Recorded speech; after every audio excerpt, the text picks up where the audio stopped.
I'm Lawrence Francis, host of Interpreting Wine, welcoming you to the Margaret River Winemaker special series. Across these 4 episodes, recorded in February 2023, we'll be exploring the modern Margaret River winemaker scene in the company of 4 respected producers, giving you the most up-to-date exploration of the region, available anywhere in podcast format. Make sure you're subscribed to be alerted when new episodes go live. We continue the series today in the company of Ben Gould of Blind Corner. Ben tells us his origin story and talks us through the early days at Blind Corner, introducing some of his contacts from the natural wine producer community.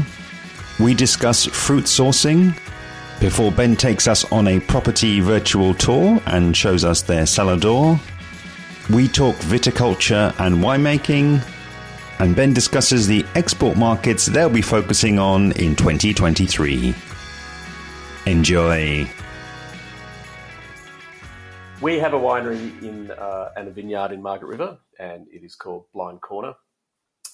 We being myself and my beautiful wife Naomi, we started this back in 2005. Back then I was working in other wineries within Margaret River and for a family winery, and then one day in 2005, my dad walked in and said, I've sold the winery. So it was like, oh, okay. And he goes, and this is Peter, and you work for Peter now. So I was immediately like, oh, I love this place. And but by then I'd worked for, I guess, maybe 8 years within the vineyards and wineries and had become a qualified winemaker and worked under some amazing people. And I thought, no, this is no good. I love this. So immediately sold a house that I'd managed to build in a little bush block, and then used that money to buy a vineyard, which was crazy even back then. So that was 4 hectares, and then worked for a few more years for the new owner, and then my wife and I decided to do what most Australians do: head to the Northern Hemisphere, go through Europe and the UK, and we ended up working in the UK for quite a while. And then bought an old red builder's van from a very trustworthy guy in Brighton and converted that, and then did every surf break and wine region in Western Europe. And that sort of really opened our eyes to what could be done and inspired us to sort of come home and take a little 4 hectare block and do something with it. Very nice. And in the pre-interview work, I can see you said that you tried to hit every surf break and wine region in Western Europe. How did you kind of go with that then? How far did you get? Well, I mean, I guess you have to define. We used to say Europe, but then you realise that Europe's massive. So the trip took us. There's a ferry just north of Brighton that we got across. It didn't land in Calais, maybe. Anyway, we went from there directly to Champagne, and then from Champagne down through Burgundy, across up. So we ducked into the Rhone, Chateau Neuf, and then up through the Loire Valley, and then down the entire west coast of France, and then ducking into Bordeaux, pretty much all the regions of Bordeaux, Cognac, and then Sauternes down to Rouleguy, up in the mountains there in the Pyrenees, and then through the north of Spain, Rioja. Gosh, you're really testing my memory now. All the way to Galicia, and then down through Portugal. Yeah. No, super. No, and it was more. The reason I'm asking is as well just to understand a bit about kind of what you were doing there, because in that part of in that stage of the story, you'd already had significant amounts of experience. So were you kind of seeking to kind of work as you were going and kind of learning from the region and kind of making connections, or was this more a sort of a high level kind of trip? I think at that point, 10 years in a family business was pretty full on, and we wanted a holiday. And my wife is a really good surfer. I'm a pretty bad surfer. But we had this vineyard and we knew we wanted to do something. So let's just check stuff out. And that's all it really was. There were like a few places that really blew our minds. One was Clos de Coulis-Desseront in Loire. where the vineyard was just alive and just amazing. And then we bought some of the wines, and they were rolling around in the van, etc. And I think it was some little place in Portugal we finally cracked it, because the lady there had told me, which was Nicolas Jolie's mother, whose name escapes me, but I was asking in my terrible French, was, what is this wine? It's like, Chenin Blanc. And me being trained in Australia, which is New World winemaking, it's like, okay, so what's the sulfur additions? And she was saying, 5 or something like that. I said, what's the total sulfur? And and she said 5. I was like, okay, she must mean 50. So that's fine. That's lost in translation. But then, no, it ended up being, she was correct. And then she was trying to explain to us to decant the wine 2 days before we drink it. And I was like, no, that makes no sense. Like, we're all no oxygen, cultured yeast, check the nitrogen levels, pH has got to be correct. So sort of everything that we'd learned, I just thought, this is nuts. But sure enough, after about 6 weeks rolling around in a van, and we cracked it, we drank it over 3 days. The third day was the best. It was amazing. Yeah.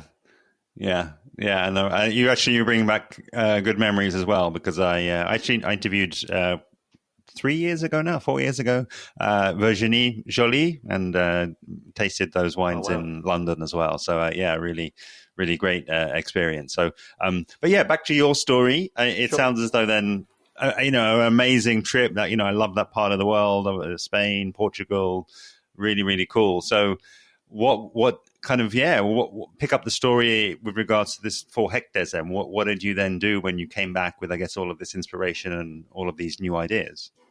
Sure. So we got home, and over those 3 years, we had sold the fruit and slowly converted to organic viticulture, although not certified at that point. We just pretty much removed all the non-synthetic inputs, and then started making wine in the shed illegally in 2009. So it wasn't, in Australia, you have to register your place as a food manufacturing place or a winery. Yeah. So we did nothing of that, and operated as a bootleg place for a good 4 or 5 years, I think.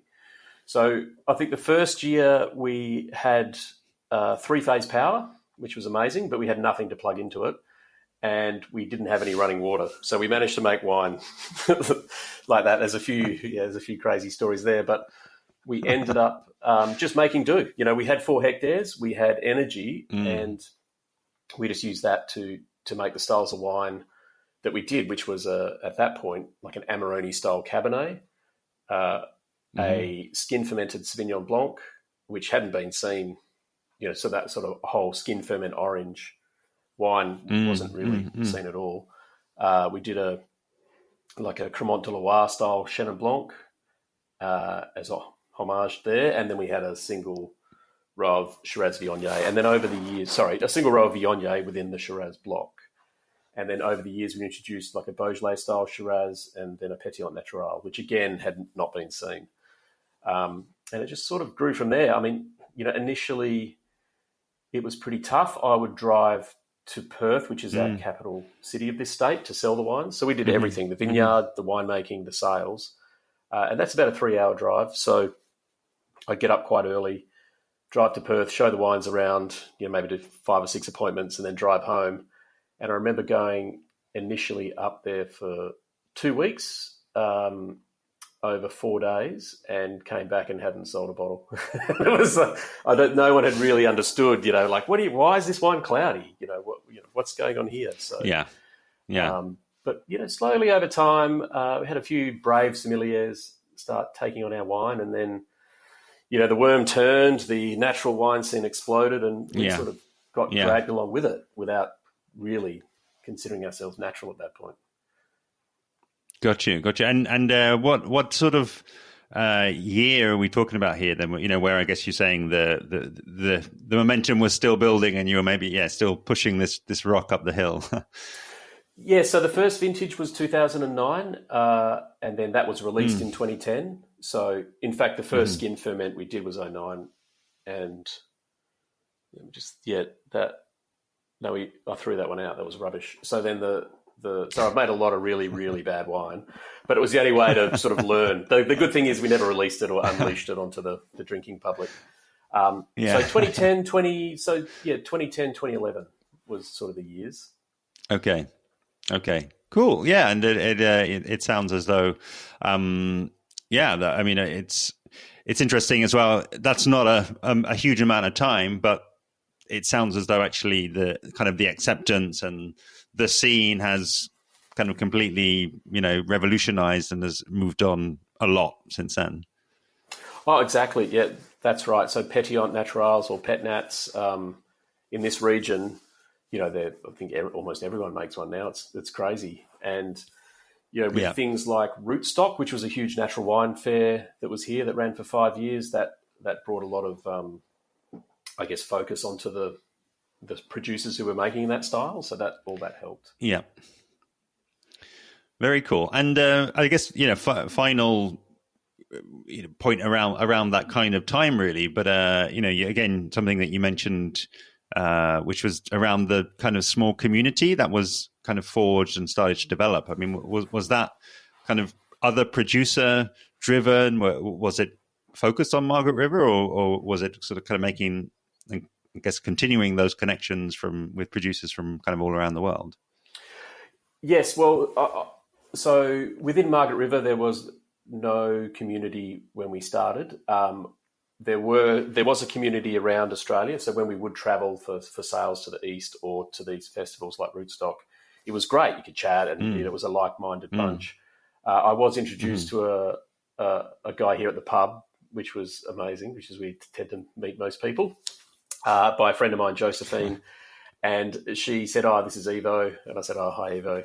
I'm Ben." And then we were playing pool, which was crazy because I never do that. And then we started chatting. What do you do? "Oh, I make wine." "Oh, I got a vineyard." "Oh, yeah, me too." And it was very softly because we both sort of copped it before, and then just like, "Oh, what sort of wines do you make?" It's like, "Oh, just normal stuff. We just don't really add anything." It's like, "Oh, yeah, we do the same." And then by, I think 3 pints later and a couple of games of pool, it was like, "Can we be best friends?" And then that sort of started. So Evo and Sarah, his wife Sarah, have a place down here called Sea Vintners. And then Josephine, who introduced us, started, and her winery is called Dormalona. And so there was like, oh, wow, now there's 3 of us. And slowly it grew from there. And there's a good number of people doing these styles. And everyone tends to talk to everyone, which is great. I love it. Yeah, it's really, really very cool. And I guess maybe, please bring me up to date with, did that 4 hectares then kind of grow into other sites, and maybe, start to talk about, I guess, the sourcing policy and how that's changed, and, bring us up to date with that side of the story. Sure. So by about 2015, we were really flying, as in, we weren't listed on the stock exchange or anything, but for us, we were selling cases of wine and managed to have enough money to sort of buy food and pay the mortgage. So we were pretty excited. We were selling out of what we produced on the 4 hectares, and we took on a lease for another bigger vineyard, which we then ended up, trying to convert to organic. When I say trying, we were about a month or 2 away from full certification when the lease expired, and we thought, oh, well, what do we do now?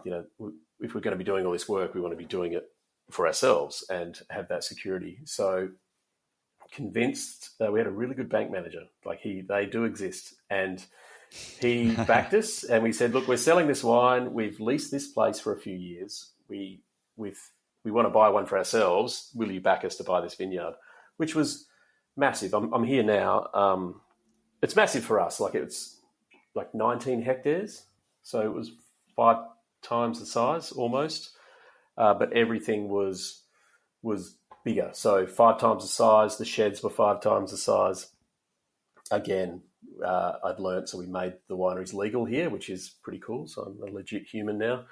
And then, the vigor was 5 times the size. So I went to fix a wire, I think the first week I was here, and grabbed a little, a little toolkit that has all the wire fixing equipment, and wandered down to do it and wandered back. I was like, wow, that was like a 40-minute round trip.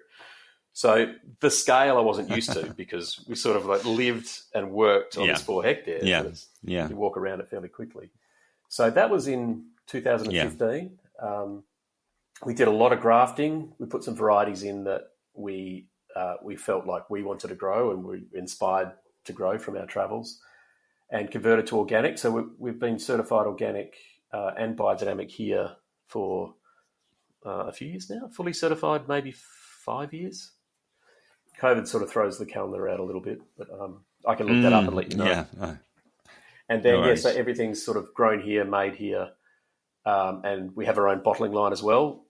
And so we bottle it here on site as well. And there's no, so all the Blind Corner wines, there's no cultured yeast or additives. It's just, except for sulfur in small amounts. But yeah, to have it all on the one site, it's pretty amazing. And we've grafted in some fun varieties that, again, weren't seen in WA has been good, like Aligote, which we use as a bit of an acid hit for our Chardonnay because they can get fairly flabby otherwise, and things like that. Some decent clones of Sangiovese. Yeah, it's been good fun. Very cool. And then just so that I'm clear, so it's now 19 plus 4, 23, and everything that goes into Blind Corner is only estate grown. You're not kind of sourcing fruit from anywhere else. No, I think 2 years ago we brought a little bit of fruit in for some of our base level, but we've decided now that everything's estate grown. The original 4 hectares, once we'd sort of settled in here for a few years and started to see the changes, and then realised that we had millions of dollars in mortgages just on vineyards, we thought it might be wise to maybe diversify into something like a house to live in. So we ended up selling the original 4 hectares and then took a lease on for 3 years, which and then the owners that bought it got very excited and decided they wanted to make their own wine. So they're currently making their own brand from that vineyard. So currently just the 19 hectares from here. Gotcha. Okay. I love it. And I think what would be, super interesting and, as always happens when these conversations are kind of, going in the right direction for me, is you've just started to hint at exactly what I was about to ask you about, which was really to give us a kind of a virtual tour of, I guess, the 19 and taking us through that in more of that kind of, okay, let's, drop the little Google Maps man in there and, let's have a little wander around the site. What are we actually seeing here? Give us that deep dive into that little part of the world. Absolutely. Yeah. So our vineyard is in the northern end of Margaret River. So Margaret River is still quite a big vineyard. It's Margaret River region is quite a big region. And to look at it at a map, it's sort of a jutty out bit that sticks into the ocean. I'd love to know how long it is, probably 150 kilometres at a guess. And it's got ocean on 3 sides, so the north, the south, and then the west. So there can be up to 3 to 4 weeks of difference in ripening between the north and the south.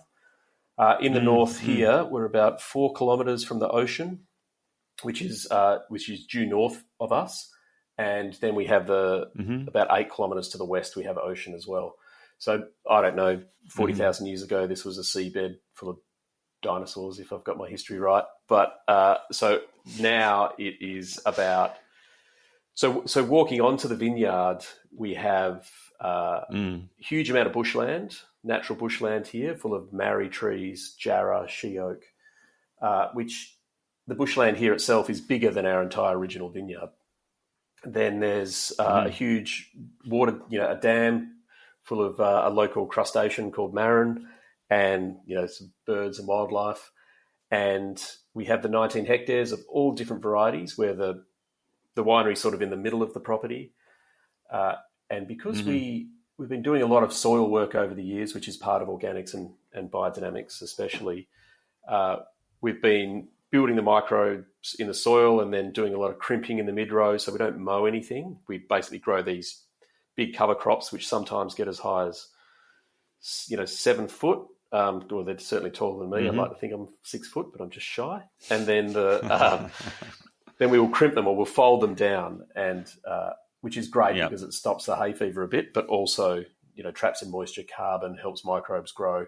And those microbes then, help the soil and the plants grow, which more insects come, which means there's more bird life, and it goes on and on. So the biggest thing that hit me when visiting Clos de Coulis de Seront was the vitality and the life. There were butterflies and insects, and I really hadn't seen that much in Australia, or certainly to that extent in Australia, where there's more back then was more of a scorched earth policy. Nothing grows under the vines, everything's manicured, and it's all the time we've been working this land, we're really starting to notice every month there's a new insect I haven't seen or a new bird that hasn't been here before. And so when you're walking through the vines, there's just life everywhere. Most of the rows run north-south, and there's one that runs east-west, but we have a mix of varieties. So we have Chardonnay, which was planted here. We grafted in some Aligoté. There's Chenin Blanc, which is great. Love Chenin Blanc. Some Pinot Grigio, Sauvignon Blanc, and some Semillon, which we grafted in as well. And then the reds, there was Shiraz and Cabernet here already, which was some great clones in Margaret River of those. And then we grafted in Merlot, which were terrible clones in Margaret River, but there's some good ones now. So Merlot, Sangiovese, I think that's about it. So we went mad. We looked at what was available at the state nursery. It's called Wavia. It's run by the Agriculture Department. But the quarantine laws in Australia are really strict, and the quarantine laws in Western Australia are even stricter. So to get something in can take 3 to 4 years just to get a couple of sticks. So I went through that. It's like, we're going to plant Lambrusco, we're going to put in Malbec, and what was the other one? There was another one we were looking at as well. And we just had to, Albarino, Tempranillo, but we had to calm ourselves down a little bit. And then, we've got the winery and the Cellar Door, the visitor centre, and the barrel hall, all sort of in the centre of all the vines. Very cool. I love these descriptions. I love that. Yeah, 7 foot high grass, and and maybe to kind of finish off a little bit that visual. I love that you've mentioned and started talking about kind of people coming in and visiting. Like, could you say something about how that has been going and kind of how it's going? Really, people actually going there and coming there for an on-site experience. Yeah, for sure. So we opened, I wouldn't even know now, maybe 4 years ago to the public. What was happening is our wines were being sold in restaurants in the city and a few little specialist bottle shops, and people would search us out. So I'd be trying to rack a barrel or do something, and then a car would pull in, and I'd have to, if I was in the vineyard, walk in from the vineyard. Hi, no, we don't have a cellar door. Yeah, I could probably sell you something, but I don't have a checkout system, so you're going to have to get cash. And it became easier to open a place for people to visit. So we did that. We offered just big seated tastings. We had a tiny room with a big table, and you sit down and we pour you a couple of wines, have a chat, and leave you to yourself a little bit, which again was an experience we loved. I can't believe, now that I'm speaking, it feels like I've stolen everything from Clos de Coulis de Seront. But and a lot of the French tastings, some in Côte de Blay were like that as well. So yes, that's quite funny. So then we're open sort of 5 days a week. What happened here, I think we're open a year and a half, and then COVID hit. And as I mentioned, Western Australia, sort of in our pre-chat, just became a fortress. So most of Western Australia goes to Bali in winter. No one was allowed. Well, you could leave whenever you wanted. You just couldn't come back. So everyone just stayed in the state, and it ended up being a giant party, and we were packed. And at one point, there were these rules where you couldn't have a tasting without food, and you had to be sat down. So we luckily had this tiny little food license to do platters, and we became a sold-out restaurant for 6 weeks with 3 seatings a day, just because people were starved to get out and go places because of the square meter rule and all of that. But yeah, since then, the last few years, we've expanded the gardens, so there's a lot more outdoor space. We recently expanded the indoor space, which is sort of half done. I won't show you that. We're getting there. And there's a bunch of posters that we get in from Italy, from an artist who sort of specialises in wine posters, and we have them all around the place too. Oh, cool. Very nice. Yeah, I love it. I love the visual, and it's I think also I think that gives us a little insight to your adaptability as well. I think it's certainly I saw those restrictions in London, and I remember there was lots of discussions about what constitutes food. I think Exactly.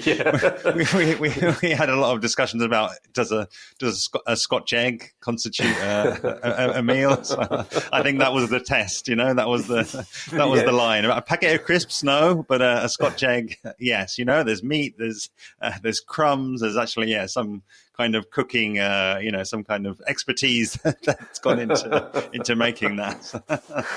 If you had the same there, yeah. We had a ploughman's lunch, which I think at some point someone complains we had to call it a plough person's lunch, but that's all we did, and we had a vegan version, which was not that great, but yeah. I love it, and let's I mean, and again, I love that you've hinted so much about the what grapes are there, the different varieties, and I guess the kind of making air quotes, the alternative varieties as they seem to be called in Australia. Could you?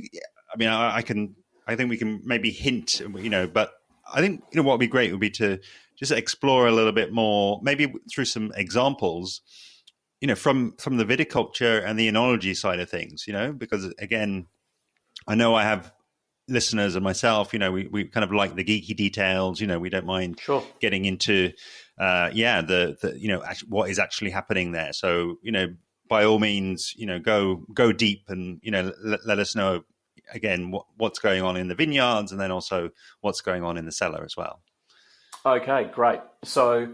So what happens in the cellar is usually informed by what's going on in the vineyard, and our styles, we do a lot of experimentation, as I've mentioned, and a lot of them don't tend to turn out too well. But from that comes lessons, and we find a path in order to make the wines that best express the site. Like I'd love to make from our Shiraz block, which is a little dry grown block just out the front of where I'm sitting, those beautiful big Rhone style wines, and we did that for a few years, but all the while experimenting, and it worked out that this block just makes the most amazing carbonic maceration style wines. So more the Beaujolais light styles of wines. So over time, that sort of informed what we make in the winery, and then as we make those, we'll then turn back to the vineyard and go, well, what in the vineyard can we do to make this style even better? Like we're not trying to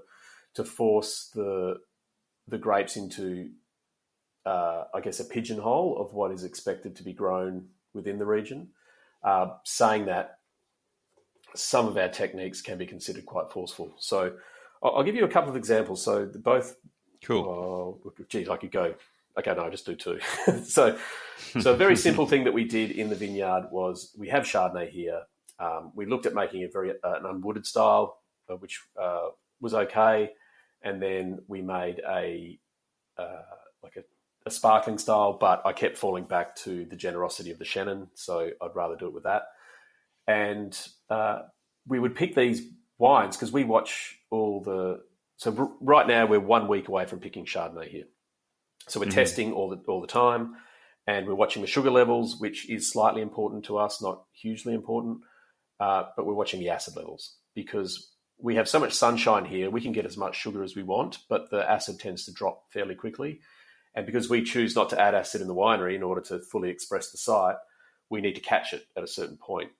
And when we were doing that, we were finding that the Chardonnay had not the sort of characters that I was looking for. They're more on the underripe spectrum and not as not getting into the sort of nectarine styles that I really wanted. So I was like, well, how do we solve this? And we started manipulating the canopies in the vineyard a little bit by leaf plucking, etc., or not leaf plucking. And then, we decided to bring in Aligoté, because Aligoté is a variety, as you know, that grows in Burgundy alongside Chardonnay. And here, the clones we have is the green clone, and it tends to hold its acid really well. So we will pick, we have that growing alongside the Chardonnay, and we tend to pick them at the same time or within a few days of each other.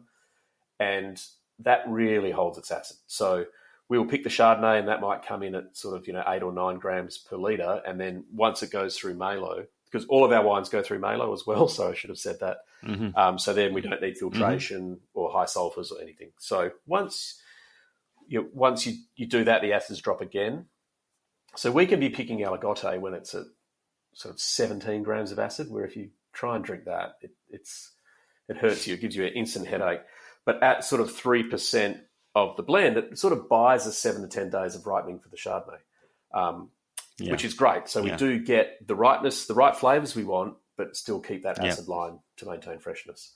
And then, they tend to be co-fermented. Sometimes we'll save the Aligoté skins and do some freaky stuff with it. But, or concrete egg, and then for texture, and then old French oak. So quite simple. So that's one thing we did in the vineyard in order to create a wine that we wanted.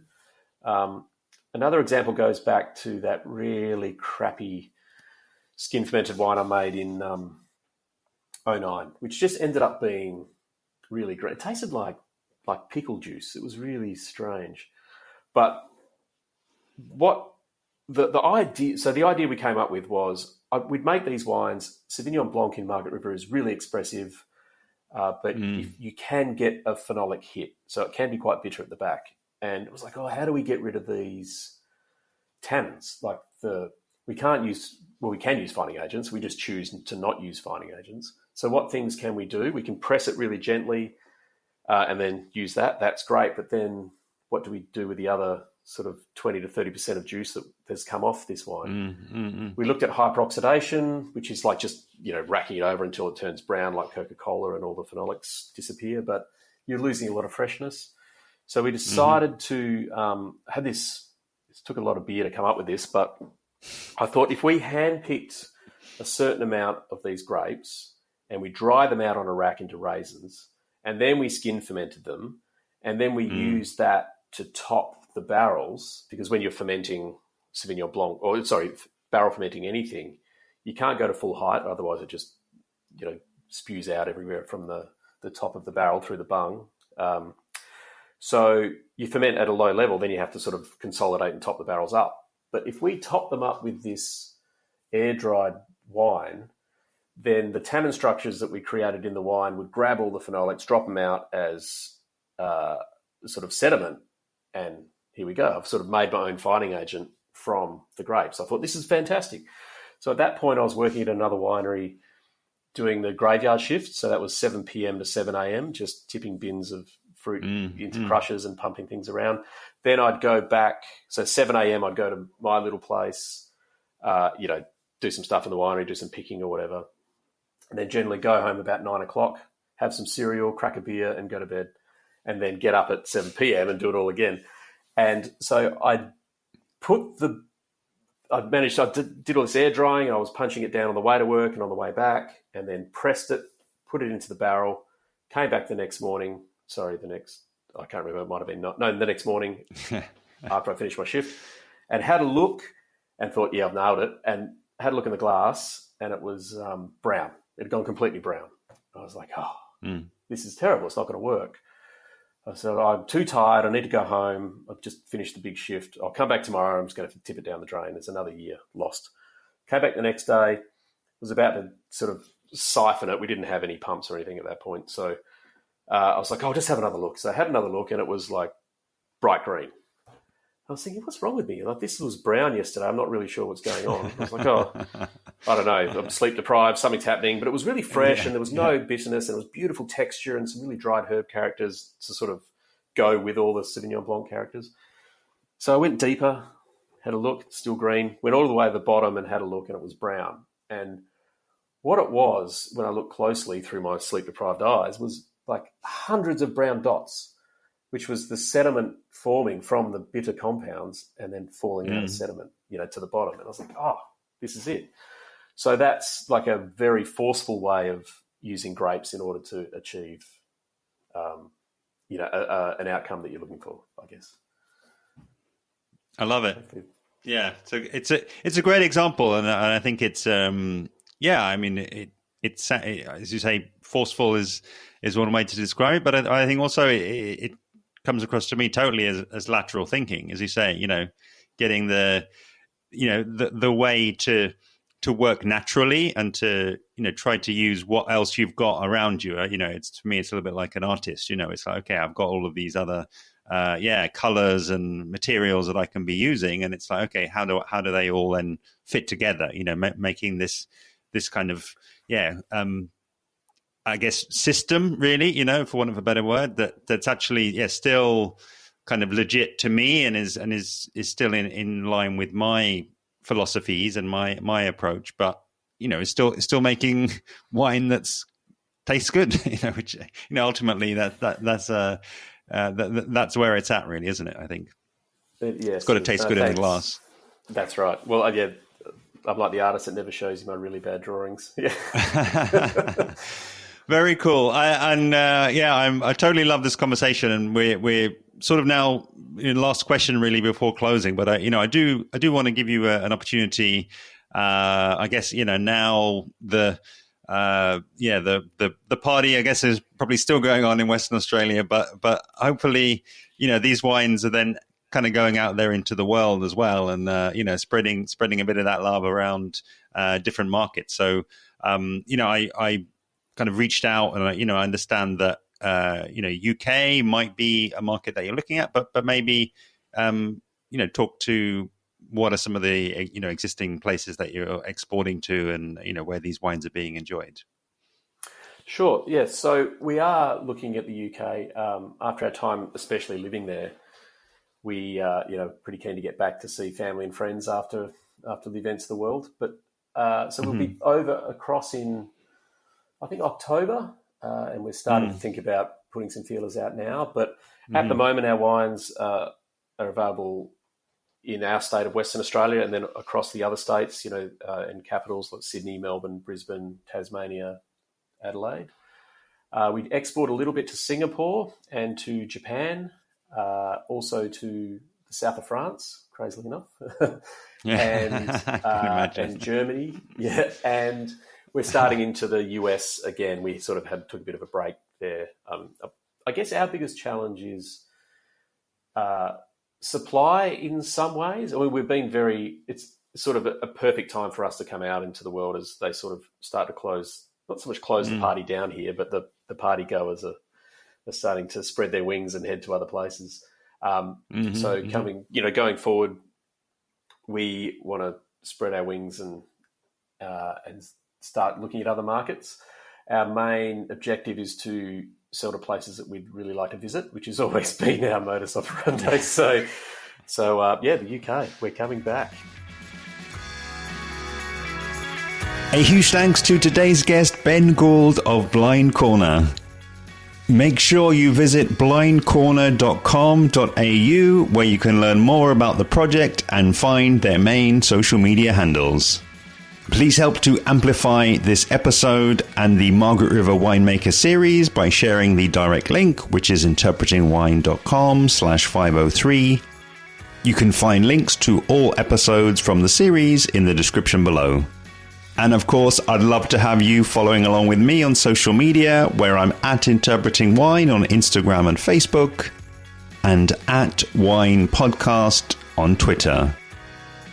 The next episode of the Interpreting Wine Margaret River Winemaker series, in episode 504, does mark the end of this short exploration, but we're going out in style, and I'll be speaking with Mark Warren of Haps Winery.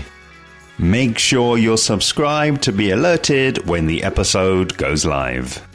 See you then.